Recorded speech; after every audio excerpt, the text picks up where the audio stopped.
청소년 아이들이 미장원에 다녀왔는데 엄마가 머리가 왜 그래? 그러면 잘 된 거랍니다. 근데 단정하게 잘 됐네 하면 망한 거래요. 알아들으셨죠? 우리가 키우는 자녀하고도 같은 시대를 살아도 좋아하는 게 다르고 말이 다르고 소통이 잘 안 되는 겁니다. 같은 언어로 살고 있는 것 같은데도 실제로는 딴 생각을 하고 있을 수가 있습니다. 오늘 이 사사기는 바로 이 세대가 달라지는 이야기를 하고 있습니다.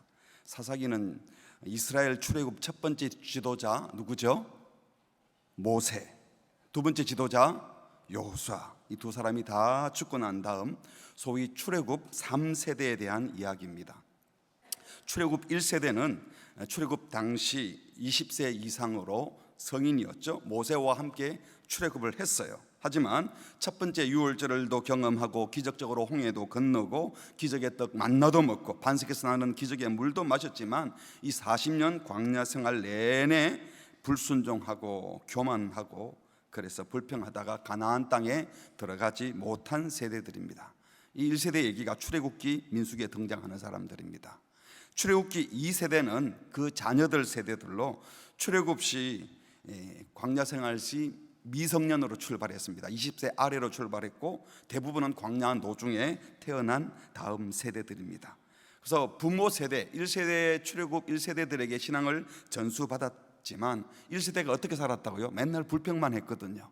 이런 부모 밑에서 아무리 성경 말씀을 듣고 모세를 통해서 들은 이야기가 있다 할지라도 그들은 말씀이 잘 전수가 되지 않았죠. 만나는 기적의 떡이 아닙니다. 왜냐하면 눈 뜨면 맨날 있는 거였기 때문에, 늘 그렇게 했기 때문에 이게 하늘에서 내리는 기적의 떡이라고 생각한 적이 없어요. 그리고 사는 건 원래 이사 다니며 사는 거야. 정착해서 산 적이 없기 때문에 원래 인생은 그런 줄 아는. 이 출애굽 2세대는 모세가 임종을 앞두고 모압 땅에서 마지막 고별 설교할 때 신신당부하는 신명기의 말씀을 듣고 이제 후계자 여호수아와 함께 요단강을 건너고 가나안 정복 전쟁에 참여했던, 그러니까 홍해를 건넌 사람들도 일부 있지만 대부분은 홍해를 건너지 못한 자들이고 만나는 일상의 음식이 되어 버리고, 그리고 이제 여호수아와 함께 정복 전쟁에 참여했던 사람들이 출애굽 2세대들입니다. 말씀드린 것처럼 불평하는 부모 밑에서 제대로 신앙 교육을 받지 못했을 가능성이 훨씬 많은 사람들이죠.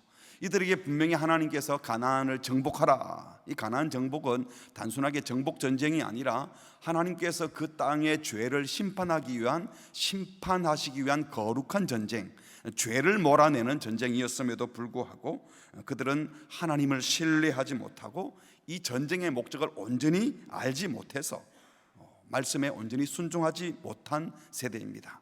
전쟁하면 어떤 마음이 듭니까? 이기고 싶고, 또 하나는 전쟁을 안 해봐서 저도 잘 모르겠지만 생각을 해보세요. 전쟁 빨리 끝났으면 좋겠다. 빨리 끝났으면 좋겠다. 안 하고 싶죠. 전쟁하고 싶은 사람이 어디 있겠어요. 이기든 지든. 그러니까 빨리 전쟁 끝내버리면 좋겠다 싶어서 가나안에 살던 사람들 정착 빨리 하고 싶어서 다 진멸하지 않고 잡족들 좀 남겨둬 버리는 바람에 그 남겨둔 사람들이 올무가 되어가지고 그 다음 세대에 영향을 준 사람들이죠. 이 사람들 이야기가 신명기에 나오는 사람들이고 또 여호수아서에 등장하는 사람들이 바로 출애굽 2세대들입니다.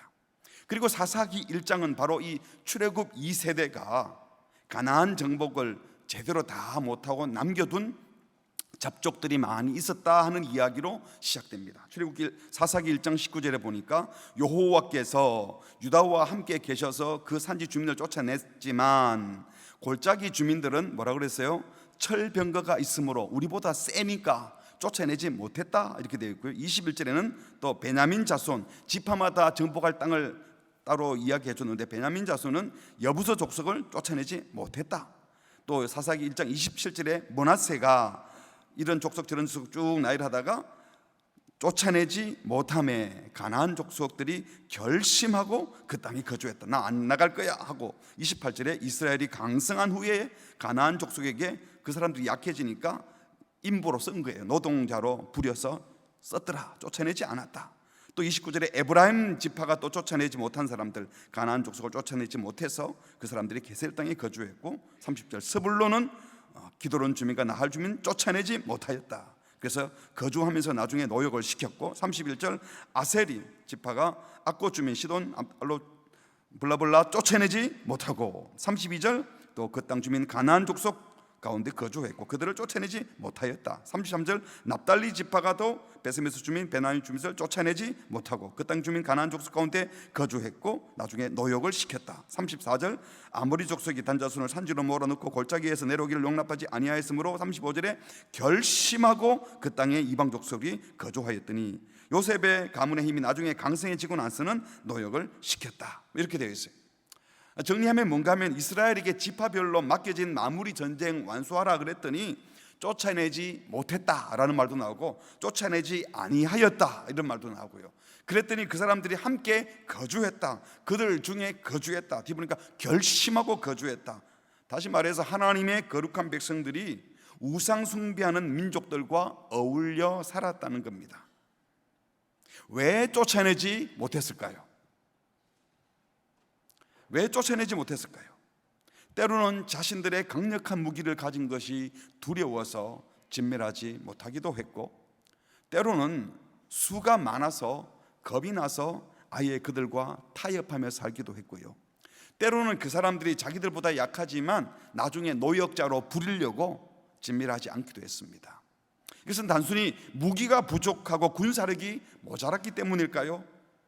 앞선 여리고성 전투나 아이성 전투 이야기를 기억하고 있다면, 그 전쟁을 기억하고 있다면, 또 들어서 알고 있다면 그게 군사력이 강해서 이긴 것 아니잖아요. 그저 앞서 요단강을 건넌 것은 요단강 도하 작전을 잘 세워서 범람한 강을 200만이 건넌 겁니까? 아니지 않습니까? 여호와의 말씀에 순종하여 언약궤를 앞세우고 자기 능력이 아닌 하나님의 능력으로 감당했던 것입니다. 그렇다면 지금 그들이 다 진멸하라 하신 말씀에 순종하지 않고 쫓아내지 않았던 것은 단순히 그들의 능력이 부족해서가 아니라 하나님의 능력을 신뢰하지 않았기 때문에, 하나님을 온전히 믿지 못했기 때문에 불순종한 겁니다. 그래서 하나님을 두려워하지 않고 하나님께 불순종할 마음을 먹으니까 무기 가진 사람이 더 두려웠던 겁니다. 하나님이 두렵지 않으니까 우상 숭배하는 사람 그냥 내버려 둔 겁니다. 하나님이 베풀어 주실 은혜를 기대하지 않고 그들을 그냥 나중에 노역구로 삼아야 편할 것 같다. 그들을 제거해도 하나님이 일할 사람 다 줄 터인데 꼼수를 피웠던 겁니다. 뭘 기대하지 않으니까? 하나님의 은혜를 기대하지 않으니까 자기들이 꼼수를 피워서 저것들 나중에 노예로 부리면 되겠다. 그래서 쫓아내지 아니한 것이 아니라, 쫓아내지 못한 것이 아니라 쫓아내지 않은 겁니다. 그렇다면 왜 하나님을 신뢰하지 못하고 불순종했을까요? 여호수아가 살아있을 때에는 그래도 하나님을 신뢰하여 순종하였지만 여호수아가 죽고 난 다음 지도자가 보이지 않자 출애굽 3세대들은 하나님을 신뢰하지 못하여 불순종하고 하나님을 두려워하지 않고 대적들을 더 두려워했습니다. 부모의 신앙이 자녀들에게 계승되지 못했기 때문입니다. 여호수아와 함께 하나님의 능력으로 요단강을 기적적으로 건넜고 그 큰 여리고성을 하나님의 능력으로 믿음으로 물리쳤던 것을 본 사람들은 하나님을 신뢰하고 이방 잡족을 진멸하라는 명령에 어느 정도 순종했지만, 이 보이던 지도자가 여호수아가 죽고 나면서부터 지도자가 없어지니까 여호수아 어디 갔어? 리더가 어디 갔어? 이제는 누가 리더야? 그러면서 상황이 달라진 겁니다. 이제 누구를 따라야 되나? 지도자는 보이지 않고 자녀 세대들은 믿음이 전수되지 않았던 겁니다. 믿음이 전수되지 않으니까 나중에는 어떻게 됩니까? 여호와가 누구야? 하나님이 누구야? 요단강 건너고 홍해 건넌 얘기를 기억하는 건 그냥 하나님의 존재 자체도, 하나님의 능력도 믿지 않게 된 것입니다. 당연히 하나님을 두려워하지도 않았고 하나님께서 조상들에게 이방 민족을 진멸하라 하셨던 말씀도 다 잊어버렸던 겁니다. 설사 들었다 하더라도 장차 거룩한 백성으로 살아가기 위해 반드시 이방 족속을 멸해야 한다는 이 말씀을 소중히 여기지 않았던 겁니다. 한마디로 신앙 교육에 실패한 것입니다. 신앙이 전수 안 된 거예요. 여호와 하나님을 믿는 신앙, 하나님의 말씀을 소중히 여기는 신앙이 개성되지 않았기 때문에 불순종했던 것입니다. 사사시대 신앙이 전수되지 않은 결과가 무엇입니까? 오늘 본문은 이 부분에 대해서 말씀해 주십니다. 사사기 2장에 보면요, 2장 8절에 전에 여호수아가 백성을 보내매 이스라엘 자손이 각기 그들의 기업으로 가서 땅을 차지하였고, 여호수아가 있을 때는 하나님의 말씀을 따릅시다 하고 가나안 정복을 마무리한 후에 지파별로 땅을 분배할 때 말을 잘 들었어요. 7절에 보니까 백성이 여호수아가 사는 날 동안과 여호수아 뒤에 생존한 장로들 곧 여호와께서 이스라엘을 위하여 행하신 모든 큰 일을 본 자들이 사는 날 동안에는 여호와를 섬겼더라. 여호수아와 함께 했던 출애굽 2세들은 그래도 지도자 여호수아의 말을 듣고 여호와의 말씀을 듣고 여호와를 섬겼지만 8절에 보니까 여호와의 종 눈의 아들 여호수아가 110세에 어떻게 됐어요? 죽었어요. 그러니까 무리가 그의 기업의 경내 에브라임 산지 가스산 북쪽 딥낫 헤레스에 장사하였고, 지도자 여호수아가 죽어 장사 지내고 또 10절 그 세대의 사람도 여호수아를 경험한 부모 세대들도 다 그 조상들에게 들어갔다. 다 죽었다는 거예요. 그리고 여호수아도 모르고 여호수아가 믿었던 여호와 하나님이 누군지도 몰랐고 뭐라고 그래요? 내 맘대로 할 거야 라는 사람들이 되어버린 겁니다. 그래서 이 세대를 뭐라고 표현했어요? 그 후에 같이 읽을까요? 시작. 그 후에 일어난 다른 세대는 여호와를 알지 못하며 여호와께서 이스라엘을 위하여 행하신 일도 알지 못하였더라. 그 후에 일어난 다른 세대라고 했습니다. 다른 세대. 여호와를 알지 못하고 여호와께서 이스라엘 위하여 행하신 그 일도 알지 못했다. 출애굽 3세대는요, 믿음의 세대 개성이 이루어진 다음 세대, 넥스트 제너레이션이 아니라 하나님의 역사를 모르고 믿지 않는 another generation, 다른 세대가 되어버린 겁니다. 하나님과 하나님의 능력을 믿지 않는 불신 세대가 되어버린 것입니다. 당시 조상들의 믿음이 자녀 세대에게 잘 전수되었다면, 하나님의 역사를 자녀들에게 잘 전수해 주었다면 그들은 당연히 하나님을 왕으로 섬기며 하나님이 역사하실 것을 믿음으로 기대하며 가나안의 이방 족속들을 다 진멸했을 겁니다. 하나님이 은혜 주시면 할 수 있어 하고 나갔을 거예요. 그러나 그들은 그 믿음이 없었습니다. 그 신앙이 전수되지 못했습니다. 철병거 있다고, 무기 있다고 무섭다 그러고, 그 소속들이 우리보다 강해서 못하겠다, 숫자가 너무 많다 하고 포기하고, 어떨 때는 인구가 얼마 안 되니까 아유 그냥 노예로 삼아버려야 되겠다 하고 진멸하지 않았어요. 하나님을 믿지 않으니까 당연히 하나님의 말씀도 소중히 여기지 않았고 말씀에 불순종하고 더 나아가서 아예 말씀을 무시하는 세대가 되었습니다. 이 핑계 저 핑계 대면서 부모들을 통하여, 조상들을 통하여, 어른들을 통하여 전해준 말씀에 순종하지 못했습니다. 결국 하나님의 거룩한 백성이라는 정체성을 완전히 잊어버리고 자기 욕심, 자기 소욕을 따라 살아가는 지극히 세속적인 사람이 되고 만 겁니다. 하나님은 분명히 신명기 7장 2절에요, 가나안 땅에 요단강 건너기 전부터 너희들 가나안 땅에 들어가면 조심해야 된다. 너는 그들을 진멸해버려야 된다. 그들과 절대로 어떤 약속도 맺으면 안 된다. 불쌍하다 하고 내버려두면 안 된다. 그들은 죄인이고 심판받아야 마땅할 죄인들이다. 처음에는 저들도 하나님의 말씀을 듣고는 싸우자 하고 양쪽에 칼 들고 있고 서로 싸우고 있어요. 십자가 들고 있는 사람은 이스라엘 사람들이고 반쪽은 유대 가나안 땅에 있던 사람들이에요. 싸우자 나섰지만 나중에 생각이 들어요. 우리가 그렇게 싸울 필요가 있나? 굳이 싸울 필요가 있나? 그냥 같이 잘 지내면 되지. 맞아, 그냥 같이 잘 지냅시다 하고 같이 살기로 작정을 한 겁니다. 약육강식의 원리를 따라서 자기보다 약해 보이는 족속들 일부러 안 죽이는 거예요. 종으로 부리면 되겠다, 나중에 잘 부려먹으면 되겠다, 같이 잘 지내자라고 했지만 사실은 노예로 삼으려고 한 겁니다. 세상과 똑같이 자기 소욕을 따라 내가 욕심을 더 잘 챙기는 데 필요한 것이 뭘까? 진멸하라면 진멸해야 되는데 남겨둔 거예요. 결국에는 그들과 어울려 살다가 그들을 부리는 것이 아니라 그들의 죄에 물들어 죄인의 길을 걷고 만 것입니다.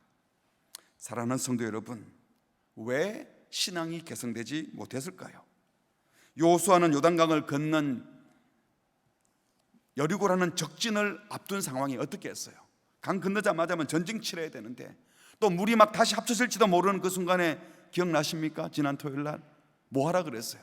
요단강에 들어가서 12지파에서 한 명씩 뽑아서 돌 들고 나오라고, 기념비 세우라고. 지금 그런 거 할 때인가 생각할 수 있었지만 왜 그렇게 하라 그랬습니까? 나중에 물으면 대답해야 되잖아. 자녀들에게 가르쳐줘야 돼. 이 역사를 기억해야 돼. 자녀들이 질문해오면 역사 설명해 주도록 하기 위하여 구체적으로 믿음 개성 어떻게 해야 되는지 방법까지 가르쳐주면서 신앙 개성하라고 말씀하셨지 않습니까? 그들은 이미 숱한 전쟁을 통해서 하나님의 도우심을 많이 경험했습니다. 전쟁 나갈 때마다 길갈에 세우던 그 기념물을 보면서 전쟁에서 이기고 돌아오면, 그래, 요단강을 건너게 하신 하나님이 이기게 하신 거야. 출전할 때도 그 탑을 보면서 하나님 우리와 함께 하실 거야 하고 나갔고, 돌아서 이기고 돌아오면 주님이 이기게 하셨어. 길갈의 기념물을 보면서 그렇게 자기들이 확정했으면, 또 그 기념물이 지금도 남아있다면 계속 그것을 그들에게 전수해야 되는데 왜 신앙이 전수되지 못했을까요? 우리의 다음 세대가 되지 않고 다른 세대가 되어버리면 큰일 나잖아요. 어떻게 해야 됩니까? 첫 번째로 아마도 눈앞에 이 다급한 일 때문에 자녀들에게 신앙을 전수하라는 하나님의 말씀을 시간이 지나가면서 지금 중요하겠어, 가볍게 생각했거나 또는 기억하지 못했기 때문일 겁니다. 당장 치러야 될 정복 전쟁이 너무 바빠서 제일 중요한 자녀 신앙 교육 못한 것 같아요. 당장 발등에 불부터 꺼야지 하면서 신앙 교육, 그건 뒷전이 된 겁니다. 학원 보내야 되지, 당장에 대학에 들어가야지, 당장에 돈 벌어야지. 하나님은 여호수아에게 이미 아무리 급해도 기념물을 세우라 하면서 물이 합쳐질지도 모르는 그 순간에도 절대로 앞으로 핑계대지 말라는 거예요. 이런 와중에도 이거 해야 돼 라고 말씀하지 않았습니까? 모세도 신명기에서 요단강을 건너기 전에 간곡히 부탁했잖아요. 우리 처음 읽지 않았습니까? 신명기 6장에 이는 곧 너희 하나님 여호와께서 너희에게 가르치라고 명하신 명령과 규례와 법더라. 어디 가서? 너희가 건너가서 차지할 땅에서 행할 것이다. 내 아들 내 손자들 평생에 네 하나님 여호와 경외하고 내가 너희에게 명한 그 모든 규례 명령 지키게 하기 위한 것이다. 그래야 너희들이 오래 산다. 이스라엘아, 듣고 삼가 그것을 행하라. 그리하면 네가 복을 받고 네 조상들의 하나님 여호와께서 내게 허락하신 것 같은 젖과 꿀이 흐르는 땅에서 내가 크게 번성하게 될 것이다. 이스라엘아, 들어라. 같이 읽을까요? 시작.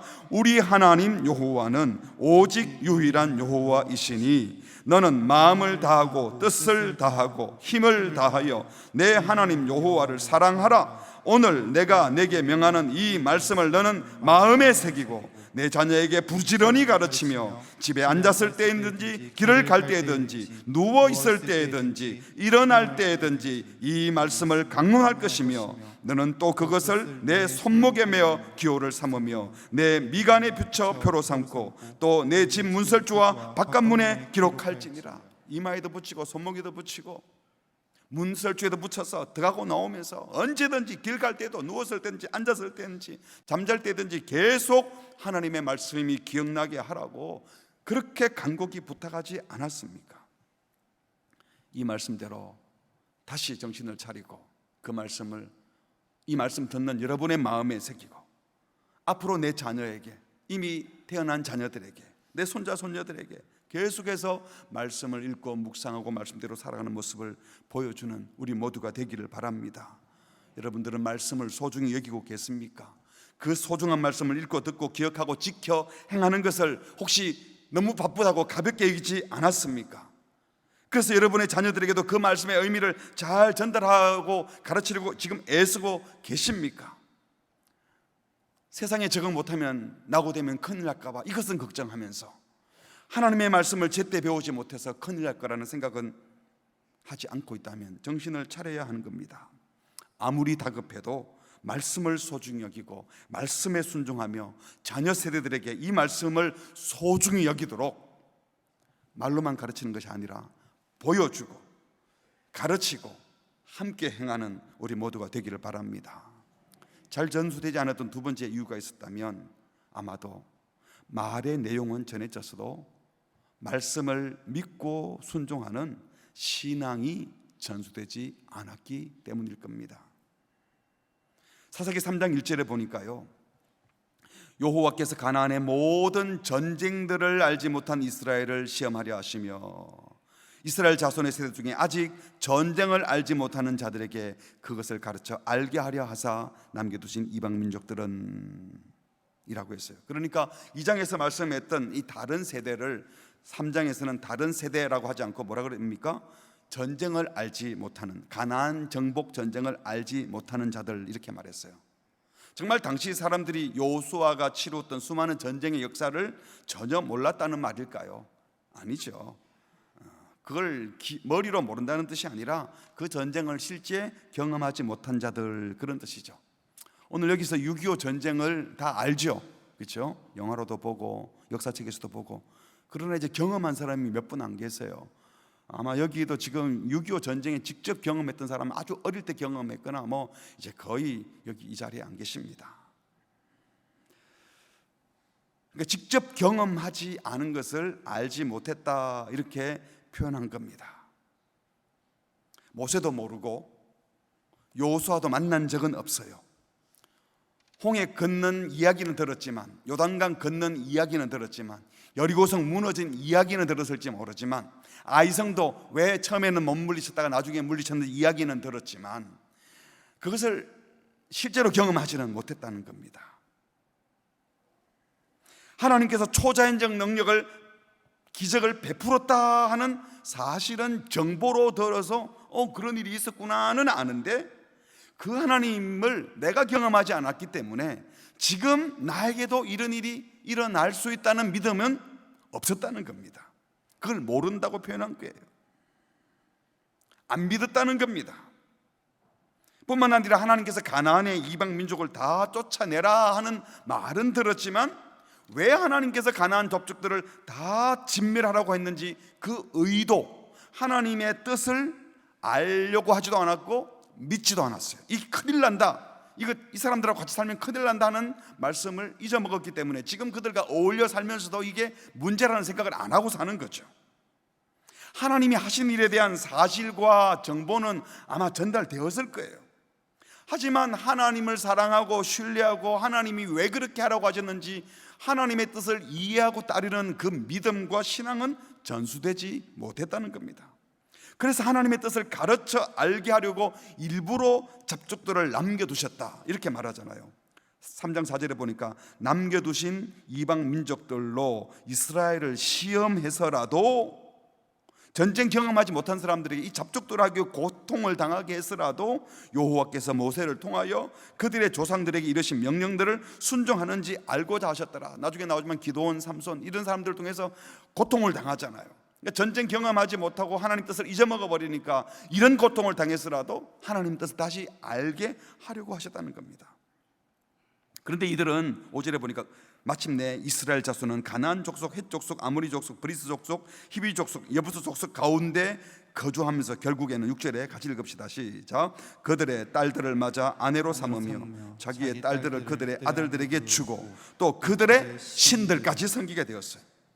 부모 세대가 진멸하지 못하고 남겨둔 가나안 이방 민족들과 어울려 통혼하며 살면서 이제는 안 믿는 정도가 아니라 다른 신까지 섬기게 되었어요. 부모 세대가 불순종하여 남겨두었던, 온전히 순종하지 못하여 남겨뒀던 그 잡족들이 자녀 세대들에게 올무가 되었다는 거예요. 돈만 열심히 벌려고, 잘 먹고 잘 살아야지, 성공해야지 하면서 열심히 살면서 신앙 교육하지 않으면 그렇게 불순하게 남겨뒀던, 유익하다고 생각되는, 나중에 노역군으로 부릴 거라고 남겨뒀던 돈 될 것 같은 그 사람들이 그 사람들에게 하나님을 못 믿게 만들고 다른 신을 섬기게 만들었다는 겁니다.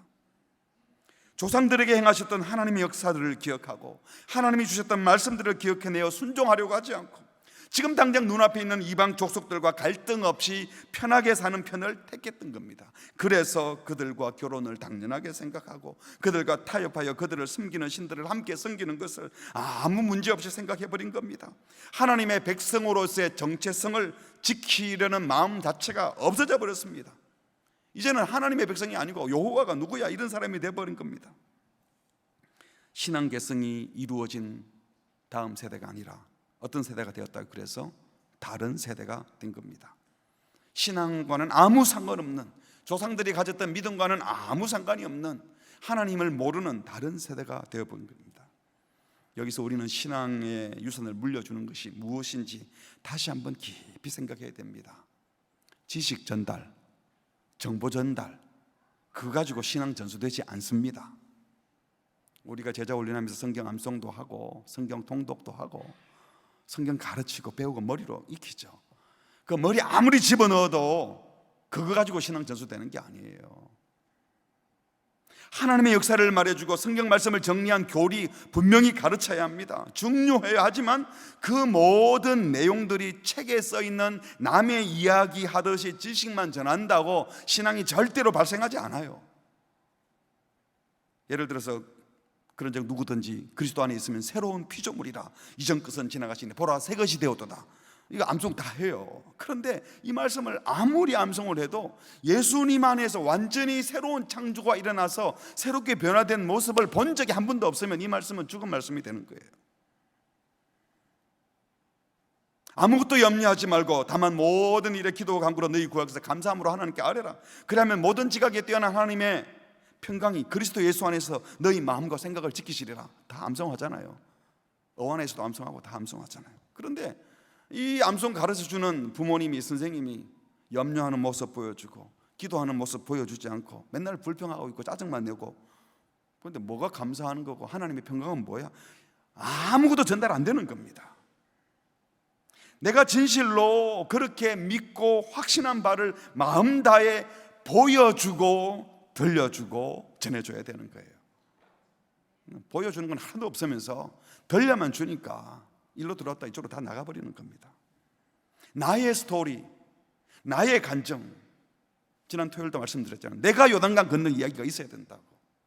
내가 예수 믿고 감격한 이야기가 있어야 되고 내가 예수 믿고 달라진 내 생활의 모습이 있어야 된다는 겁니다. 실제로 부모가 말씀에 순종하여 정직한 길을 걸어가고 문제가 쌓였는데 염려하지 않고 기도하는 모습을 보여줘야 돼요. 누군가가 비난을 받았는데 자식들은 옆에서 듣고 있다가 막 내가 화가 나는데 우리 엄마 아빠는 화를 안 내고 씩씩거리는 게 아니라 사랑하고 용서하는 것을 보여주면 그런데 나중에 보니까 그게 맞다. 아, 이렇게 해야 되는구나. 보여줘야 되는 겁니다. 나는 막 아무 때나 화가 나는데 우리 엄마 아빠 보니까 화를 안 내시지. 저럴 때 왜 화를 안 내시고, 아, 저래야 되는 거구나. 그래야 말씀이 전수되고 신앙이 전수되는 것입니다. 그래서 우리는 기도하면서 전해주고 성령님의 도움을 구하며 내가 말씀에 굴복하며 말씀에 순종하며 그 말씀을 전해야 되는 겁니다. 무엇을 가르쳐야 됩니까? 성경에 대한 지식이 아니라 성경을 익히고 암송시키고 어나 배지를 달려주고 성경 퀴즈에서 상 받게 하고 전국 고사대회에서 1등하고 좋아요, 중요해요. 제가 그거 부정하는 게 정말 중요해요. 지식이 어릴 때는 정보가 들어가야 돼요. 그러나 지식만이 아니라 그 성경을 정말 하나님의 말씀으로 믿고 순종하는 신앙, 예수 그리스도에 대한 신앙 고백이 있도록 부모가 그 고백하는 모습을 보여주고 그들도 고백하게 해줘야 하는 겁니다. 한번 따라합시다. 자녀들은 들은 만큼 배우지 않고 본 만큼 배웁니다. 보는 것도 사실은요, 앞에서 보여주는 걸 보고 배우는 것이 아니라 어쩌다가 지나가는 뒷모습을 보고 배우는 거예요. 작정하고 하는 일은 저도 잘합니다. 강단에서는 다 원고를 써와서 작정하고 하니까 좋은 말만 골라서 할 수 있어요. 그러나 잠자다가 또 식당에 가서 불쾌한 대접을 받았을 때, 누가 내 차 앞에 끼어들었는데 화가 확 나는 일이 발생했을 때, 누가 내 돈을 떼먹었는데, 욕을 먹고 왔는데, 부담이 막 생기는데, 그럴 때 어떻게 생각하고 어떻게 결정하고 어떻게 판단하는지 어쩌다가 지나가는 모습으로 본 그 모습 보고 배우는 겁니다. 자녀들도 나이에 따라 단계별로 고백하는 신앙의 내용과 수준이 다 달라요. 영아는 그냥 하나님의 존재하신다 를 어렴풋이 느끼는 정도가 되지만, 유치부가 되면 하나님이 세상을 만드셨다고, 우리 엄마 아빠도 하나님이 사랑하시는 분이라고 배울 수 있어요. 유초등부에 올라가면 같은 고백이 좀 더 깊어집니다. 기도를 배우고 기도에 응답하신 하나님을 경험할 수 있습니다. 청소년이 되면 내 이성, 여기에 문제가 있어, 내 감정도 조절해야 돼, 다 주님이 주신 것이니까 주님 안에서 하나님의 은혜를 받아서 고쳐나가야 돼. 하나님의 말씀을 더 깊이 이해하고 근원이 무엇인지, 시작이 무엇인지 배울 욕구가 생겨나요. 말씀으로 자신의 신앙을 고백하면서 친구들을 만났을 때 자기 입으로 신앙을 변증할 수 있도록 조금씩 가르쳐야 되고 신앙이 깊어지는 거죠. 우리 교회 어완을 하고 있는데 불티단, 스파크, TNT, 트랙, 저니, 이 단계별로 있어요. 아주 어린 아이들이 하는 게 있고 조금 큰 아이들, 또 중등부 아이들이, 고등부 하는 아이들이, 그게 다 다른 걸 가르치는 것이 아니에요. 실제로는 같은 것을 가르치는데 그 신앙의 고백의 내용이 달라지는 것이 아니라 그 고백이 좀 더 깊어지고 좀 더 분명해지는 겁니다.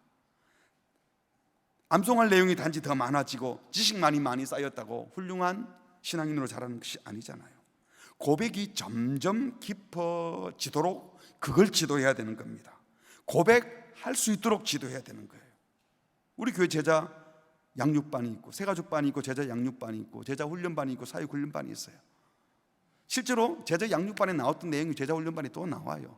사육 훈련 가서도 또 반복이 돼요. 하지만 그 단계별로 목표가 조금씩 다르는 겁니다. 신앙의 고백의 수준을 좀 더 깊이 하는 거죠. 처음에는 내가 더 잘하기를 원하다면, 나중에는 다른 사람을 섬길 수 있는 자로 자라도록 계속 단계별로 분명한 신앙 고백을 하려고 하는 겁니다.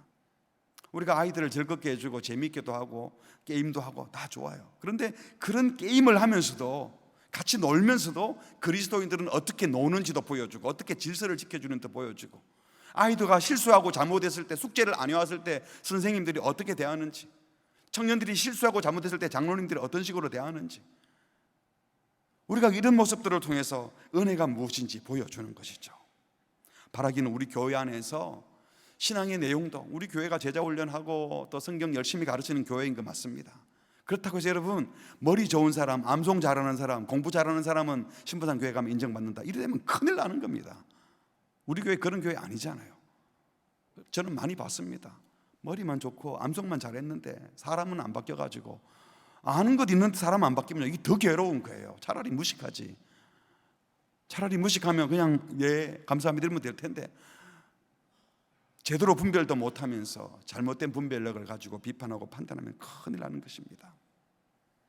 바라기는 우리 교회 안에서 신앙의 내용은 물론 신앙 고백이 더 분명해지고 단계별로 신앙 고백이 점점 더 깊어지고, 이 신앙의 고백하는 신앙이 세대에서 세대에게 계속 잘 전수되는 은혜를 우리 모두에게 주시기를 바랍니다.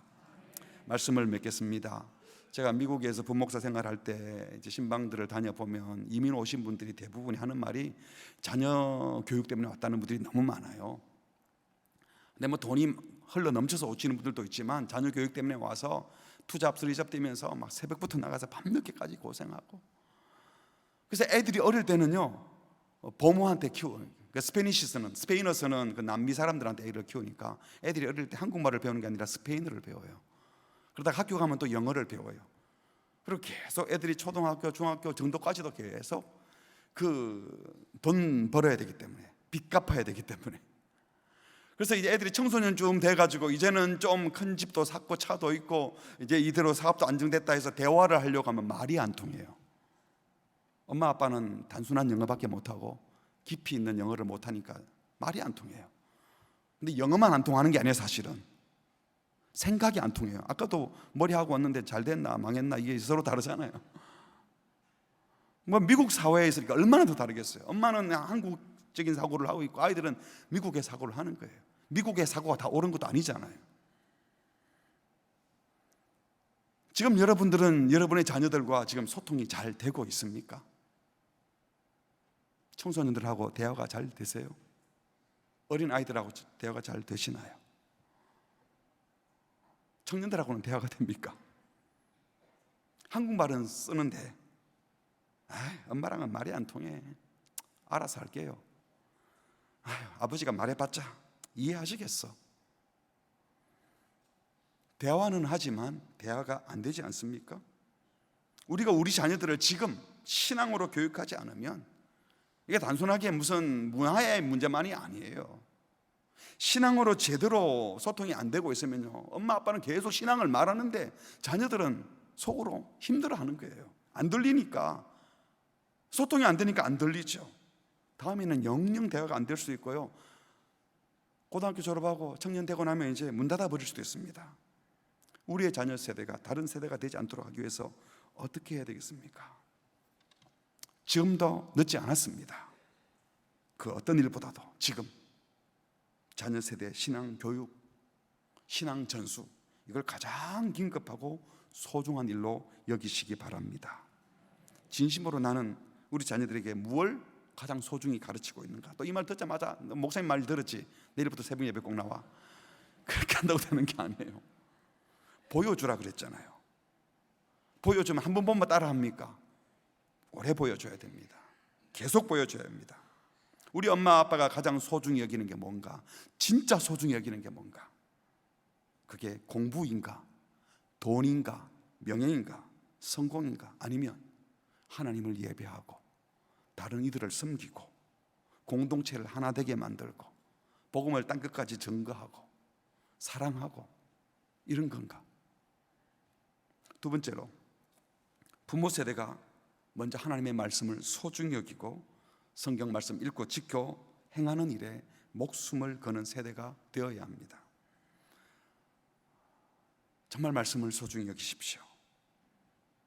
하나님을 사랑하기 때문에 내가 사랑하는 그분의 말씀을 소중히 여기고, 내가 이 말씀을 소중히 여기고 귀히 여기는 거기서부터 신앙의 세대 개성이 이미 되는 게 시작하는 겁니다. 제자 훈련하다 보면 요즘은 그 성경 통독을 할 때 카톡에서 읽어 올리잖아요. 하루에 3장 4장. 그 시간 얼마나 걸려요? 하시는 분들 10분? 15분? 길어봤자 15분? 그렇죠? 어때요? 쉬워요? 어려워요? 하는 분들 다 안 오셨나? 네. 하루에 10분, 15분 올리는 게 어려워요? 쉬워요? 쉬운데 쉬워요? 쉬운데 잘 안 되죠? 밤 늦게 올리고 막 새벽에 올리고, 그 하루에 15분 찾기가 어렵게 만들고 있어요, 세상이. 실제로 우리가 너무 바빠서. 근데 바쁘기도 하지만 그 바쁜 와중에 제일 먼저 하는 게 있을 거 아니에요. 그걸 생각해 보세요. 정말 내가 뭘 소중히 여기나? 정말 소중히 여기면 그걸 하는 거예요. 이게 무슨 암송에서 누가 듣자 하는 게 아니라 이걸 소중히 여기는 훈련을 우리가 해보는 겁니다. 하루에 3장 4장 성경 읽는데 시간 내는 것도 이렇게 힘든데 그냥 안 하면 몰아서 읽고 막 그랬거든요. 매일 그것이 익숙해지고 매일 기도하고 매일 말씀 묵상하고, 그래서 이걸 가장 소중히 여기고 그대로 지켜 행하려고 하는 걸 소중히 여기고, 혼자 안 되니까 훈련반에 모여서 말씀을 나누며 공동체와 함께 가는 겁니다.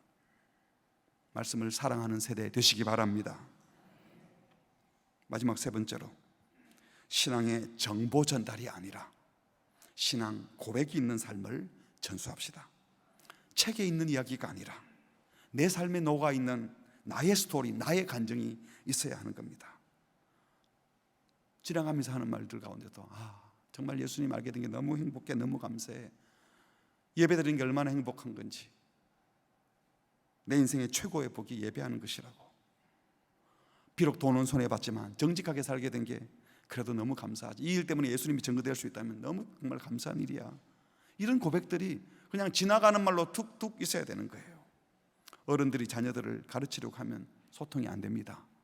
가르치려고 하면 소통이 안 돼요. 그렇지만 아빠는 이렇게 느꼈단다, 엄마한테 이런 일이 있었는데 이럴 때 이렇게 했더니 하나님이 이렇게 해주셨어 하고 자기의 스토리를 간증을 하면 그건 듣는 거예요. 여러분, 가르치는 자가 되지 말고 간증을 하는 자가 될 수 있기를 바랍니다. 훈육을 시키려고 애쓰지 말고 훈육하는 우리가 그 말씀에 녹아 있어서 내가 만난 주님을 소개하고 나의 신앙 이야기를, 나의 일상의 삶의 이야기가 신앙 고백이 되는 그런 우리 모두가 되시기를 주님의 이름으로 축복합니다. 우리 함께 찬양하겠습니다. 나의 평생에 가장 복된 일은 내가 예수님을 만난 것이라. 이 고백을 할 때 내가 이렇게 고백하는 것이 진짜 내 고백이 되고, 이런 고백이 내 자녀들이 들으면서 그래 맞아, 우리 엄마 아빠가 예수님 만난 게 최고의 복인데 나도 그런 것 같아, 나도 저 예수님 알고 싶어. 그런 마음을 담아서 함께 고백하겠습니다. 나의 평생에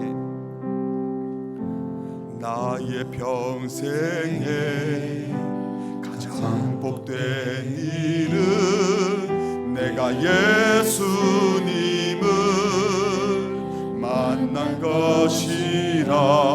나의 평생에 가장 잘한 일은 내가 예수님을 주로 섬긴 것이라. 이 세상 살 동안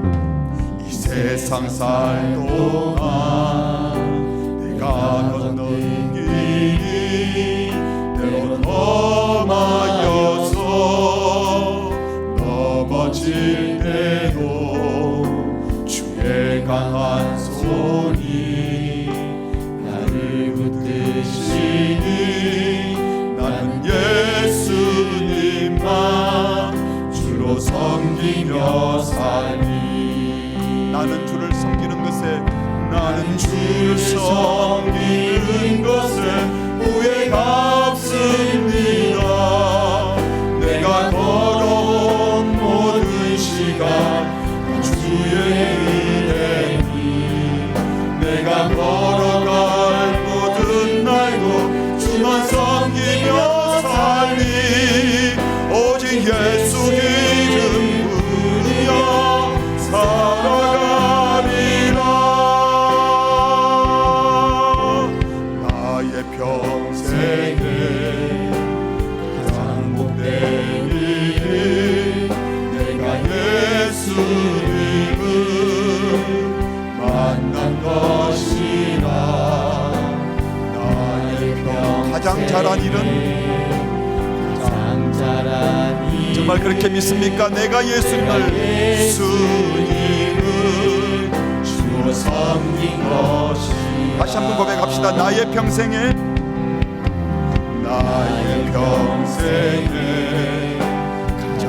복된 일은 내가 예수님을 만난 것이라. 나의 평생에 가장 잘한 일은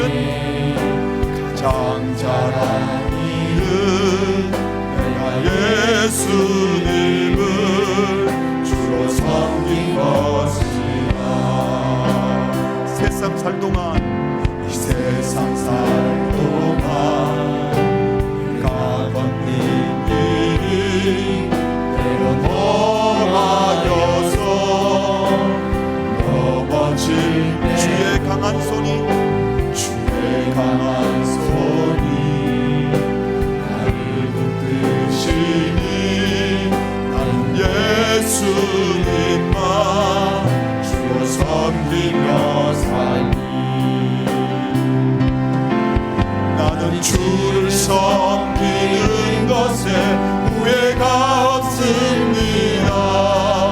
내가 걸어온 모든 시간 다 주의 내가 걸어갈 모든 날도 주만 섬기며 살리. 오직 예수 이름 부르며 살아가리라. 이것이 나의 간증이요, 이것이 나의 찬송인데.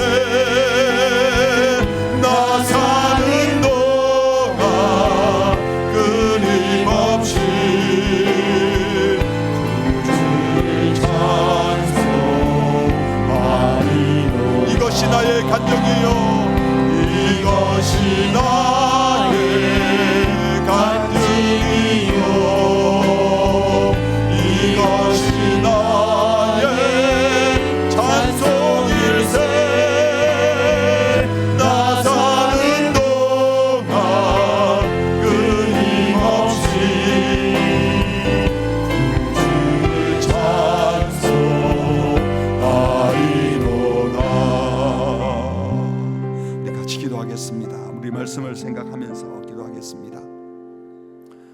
먼저 회개합시다.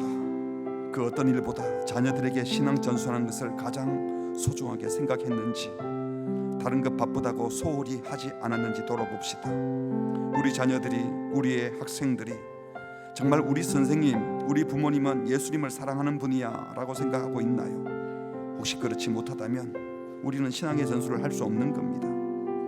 회개합시다. 뿐만 아니라 결단하며 기도합시다. 신앙의 정보 전달이 아니라 신앙 고백 있는 자가 되고 싶다고, 말씀에 목숨 거는, 말씀을 사랑하고 지켜 행하는 즐거워하는 자가 되게 하여 주시옵소서. 우리 자녀들이 단계별로 신앙의 상태를 점검해서 같은 신앙 고백할 수 있도록 주여 은혜를 주시옵소서. 그 일에 쓰임받게 해주십시오. 우리 성인들도 마찬가지입니다. 이제 예수 믿으면 어린아이가 된 거죠. 자라야 합니다. 하나님, 단계별로 신앙 고백이 있고 더 성숙한 고백을 할 수 있도록 주여 은혜를 주시옵소서. 오늘 말씀을 생각하며 회개하며 결단하며 같이 기도하시겠습니다. 하나님 아버지, 주여 은혜를 베풀어 주시옵소서. 주님 은혜를 베풀어 주시옵소서. 더 이상 지금 앞에서 애를 써나가도 실수 없는 지금 묻혀버렸습니다. 하나님 은혜를 주여, 하나님 주여 은혜를 주시옵소서. 하나님 주님이 은혜를 주시옵소서. 하나님이 은혜를 주시옵소서. 그래서 저가 주시옵소서. 하나님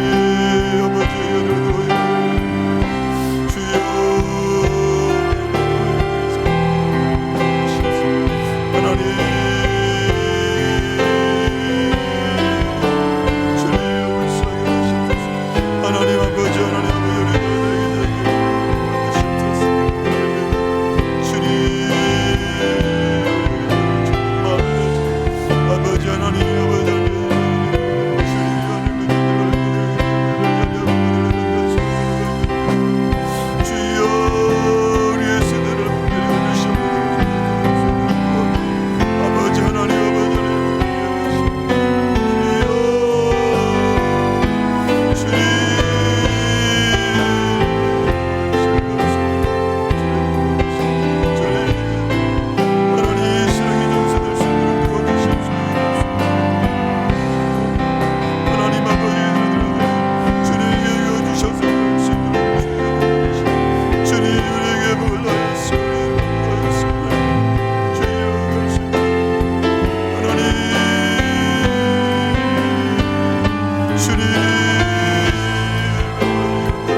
자녀들과 함께 오신 분들은 여러분 자녀들의 머리에 손을 얹든지 손을 잡든지 해주세요. 그리고 자녀와 함께 있지 않는 분들은 두 손을 모으면서 내 자녀들 머리에 손 얹었다 생각하시고, 또 자녀들이 없는 분들은 다음 세대들, 내가 가르치는 학생들 다음 세대를 생각하면서 제가 한번 축복하는 기도하도록 하겠습니다. 기도하겠습니다. 하나님 아버지, 태중에 있는 우리 아기들, 하나님께서 사랑하는 어머니들, 임산부들에게 은혜를 주셔서 하나님을 경외하고 예배하고 거룩한 마음 갖게 하셔서 태중에서부터 하나님의 사람으로 건강하게 잘 자랄 수 있도록 복을 내려 주시옵소서. 이제 처음 엄마를 만나서 젖을 빨고 우유를 먹고 24시간 엄마와 붙어있는 우리 아기들, 우리 어머니들 피곤하고 지친다고 하여 짜증을 전수하지 아니하고 그 와중에도 찬양하고 감사하고 기도하며 하나님의 사랑이 전수되게 하여 주시옵소서. 이제 자라고 있는, 그런 말을 하고 있는, 걸어다니는 우리 아이들, 아직 말은 잘 하지 못해도 이제 한마디 한마디 단어를 들어도 그들이 처음 듣는 단어가, 자주 듣는 언어가 하나님을 예배하고 사랑하고 용서하고 함께 가는 이런 언어가 되게 하시고, 어릴 때부터 하나님의 존재를 인정하고 하나님을 예배하고 기도하는 존재로, 엄마 아빠를 사랑하고 다른 이웃들과 함께 지낼 수 있는 존재로 자라게 하여 주시옵소서. 이제 말귀를 알아듣고 유치원에 다니고 또 초등학교 다니는 우리 어린이들을 불쌍히 여겨 주시옵소서. 집을 떠나기 시작하면 벌써 세속의 문화가 물밀듯이 밀려옵니다. 그들의 손에 쥐어있는 스마트폰이 저들의 정신을 해롭게 합니다. 주여 불쌍히 여기시사 저들에게 하나님의 말씀이 새겨질 수 있도록 은혜를 베풀어 주시옵소서. 하나님, 세상 지혜가 아니라 하나님 주시는 지혜를 가지고 분별력을 가지고 하나님의 말씀을 이제 배워가게 하시고 신앙이 전수되게 하시고 그들도 신앙 고백이 있게 하여 주시옵소서. 세상 학문에 뒤지지 않도록 필요한 것들 공급해 주셔서 다른 친구들보다 공부를 잘하는 아이가 아니라 내게 주신 은사 최선을 다하여 개발하여 이 세상을 섬길 수 있는 또 영적 리더로 세워 주시옵소서. 우리의 청소년들을 불쌍히 여겨 주시옵소서. 하나님, 예배당 안에서 주의 종들을 만나고 믿음의 선생님들을 만나고 믿음의 부모님들을 만나 잘 자라게 하시고, 혹시 이미 너무 악한 것이 많이 물들어 있어서 힘든 아이들이 있다면 성령께서 강하게 역사하여 주셔서 더러운 악한 세속적인 독들은 빠지게 하여 주시옵소서. 새롭게 하나님의 말씀이 들어가게 하시고 또 주님이 일하시면 지금도 고치고 새롭게 하실 수 있는 줄 믿사오니 고쳐주시고 변화시켜 주시고 새롭게 하여 주시옵소서. 저들이 꿈을 갖게 하시고 하나님 나라 위하여 어떻게 쓰임받아야 될지 마음에 결단하고 작정하는 은혜를 허락하여 주시옵소서. 혹시 우리 주변의 어른들이, 부모님들이 우리를 힘들게 하거나 나와 다른 대화를 해서 고통스럽게 한다 할지라도 하나님 잘 품어내고 또 걸러내고 또 주의 말씀에 집중할 수 있는 은혜도 허락하여 주시옵소서. 우리 청년들에게 은혜를 주셔서 하나님, 저들이 스스로 결단하고 작정하여 예배하는 자리에, 주님을 경외하는 자리에, 거룩한 삶의 자리에, 악을 끊고자 하는 결단의 자리에 나가게 하여 주시옵소서. 저들에게 필요한 건강도 주시고 분별력도 주시고 지혜도 주시고 집중력도 주시고 이 세상을 거슬러 살아갈 필요한 능력, 기능, 실력 하나님 허락하여 주시옵소서.